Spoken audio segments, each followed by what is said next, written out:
Hello all. तो आज हम लोग स्टार्ट करने जा रहे हैं स्टीफन बोल्ट्जमान लॉ। ये क्या होता है कि सपोज आपके पास कोई एक बॉडी है, यहाँ पे तो ये बॉडी है ए और इसका टेम्परेचर है टी।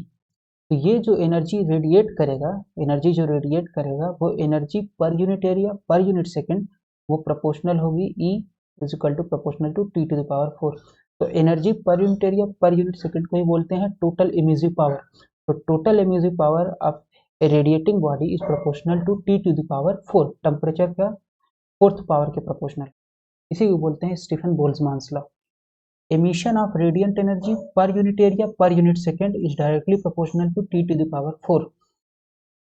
इसको हमें प्रूव करना है, तो कैसे प्रूव करेंगे? Consider the black body radiation trapped in a cylinder and compression is sufficiently slow, the radiation may be considered as being in equilibrium at temperature T।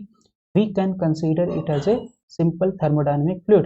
हम मान ले रहे हैं जो हमारे पास ब्लैक बॉडी रेडिएशन है, ये हम ब्लैक बॉडी के लिए प्रूव करेंगे। तो ब्लैक बॉडी रेडिएशन जो है, ब्लैक बॉडी रेडिएशन क्या है? एक सिलेंडर के अंदर ट्रैप्ड है और उस सिलेंडर में ये एक टेम्परेचर टी पे है, थर्मल इक्विलिब्रियम पे। तो टेम्परेचर टी में थर्मल इक्विलिब्रियम पे है, हम इसको क्या मान सकते हैं? ब्लैक बॉडी रेडिएशन को मान सकते हैं कि ये एक फ्लूइड है। तो first law plus second law से हम क्या निकाल सकते हैं? जो हमारे पास first law plus second law का कंबाइंड फॉर्म होता है वो होता है internal energy is equal to change in internal energy is equal to T D S minus P D V. तो अगर हम इसको डी वी से डिवाइड कर देंगे तो ये हो जाएगा del U by D V, D S by D V minus P D V by D V cancel.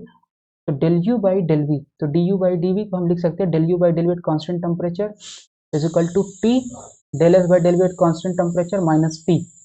ठीक है, अब ये जो है del S by del V at constant temperature, हम इसको लिख सकते हैं मैक्सवेल के रिलेशन से del P by del T at constant value.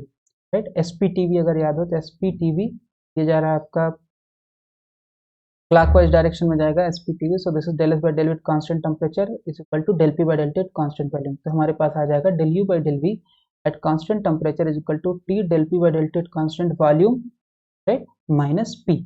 Maxwell equation से आ गया। ये जो टर्म है ये है क्या? Internal energy divided by volume. तो it's like total energy divided by volume. तो ये क्या है? Energy density. तो हम इसको स्मॉल यू से रिप्रेजेंट करेंगे तो एनर्जी डेंसिटी हो गया। तो ये हो गया small U energy density is equal to T del P by del T at constant value minus P. ठीक, और हमने प्रूव किया है कि जो रेडिएशन प्रेशर होता है और एनर्जी डेंसिटी में क्या रिलेशन है? P is equal to U by three. ठीक है, डिफ्यूज रेडिएशन के लिए। तो यहाँ से हमारे पास आ गया pressure is equal to U by three. यहाँ पे अब प्रेशर की जगह हम सब्सटीट्यूट कर देंगे u बाई थ्री। यहाँ पे भी u बाई थ्री रखेंगे तो 1/3 कॉमन आ जाएगा, यह जगह del U small U upon T, right, minus यहाँ पे p की जगह स्मॉल यू अपॉन थ्री। तो ये इधर आ गया, so u plus U by three हो जाएगा 4u by three is equal to T by three del U by del T.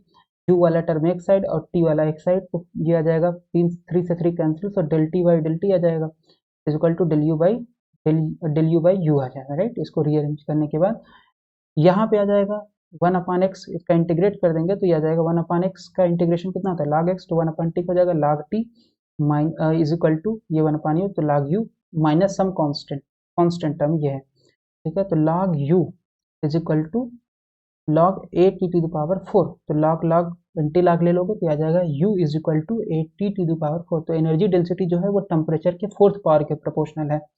Energy density is directly proportional to temperature to the power 4। Since emission of radiant energy per unit area per unit second is proportional to energy density। इसका क्या मतलब है कि जो energy density होता है वो होता है emissive power upon C, U is equal to I by C. तो इमेजिव पावर क्या होता है? बेसिकली ये इंटेंसिटी है, या हम इसको ऐसे भी बोल सकते हैं energy per unit area per unit second.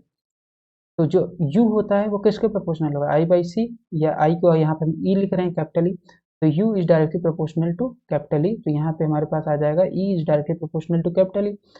तो यहाँ से हम लिख सकते हैं, क्योंकि U अभी हमने प्रूव किया proportional to T to the power 4, तो यहाँ से हमारे पास आ जाएगा E is equal to sigma T to the power 4, E is equal to sigma T to the power 4। इसी को बोलते हैं स्टीफन्स बोल्ट्जमान लॉ, और सिग्मा को बोलते हैं स्टीफन्स कांस्टेंट, जिसकी वैल्यू होती है SI यूनिट में 5.672 10 to the power minus 8। The energy density as well as total emissive power of a black body are proportional to the fourth power of absolute temperature। ठीक है, अगर हमारे पास black body एक किसी enclosure पास ये है black, ये हमारे पास एक कोई इनक्लोजर है, ठीक है, तो हमारे पास सपोज यहाँ पे एक इनक्लोजर है इस तरीके से, और इसके अंदर ब्लैक बॉडी रखा हुआ है। यहाँ पे हो गया लेट से ये ब्लैक बॉडी है, तो ये क्या करे, रेडिएशन इमिट कर रहा है डायरेक्शन में। तब इस केस में क्या हो जाएगा, सपोज इनक्लोजर का टेम्परेचर है टी नॉट और ब्लैक बॉडी का है टी, ठीक है। तो ई इज इक्वल टू आ जाएगा, यहाँ पे हमने लिखा हुआ sigma T to the power 4 minus T zero to the power 4। ये कब होगा, जब आपका यहाँ पे टी नॉट होगा टेम्परेचर इनक्लोजर का और इसका होगा टी। तो उस केस में हमारे पास ये हो जाता है स्टीफन्स बोल्ट्जमान लॉ।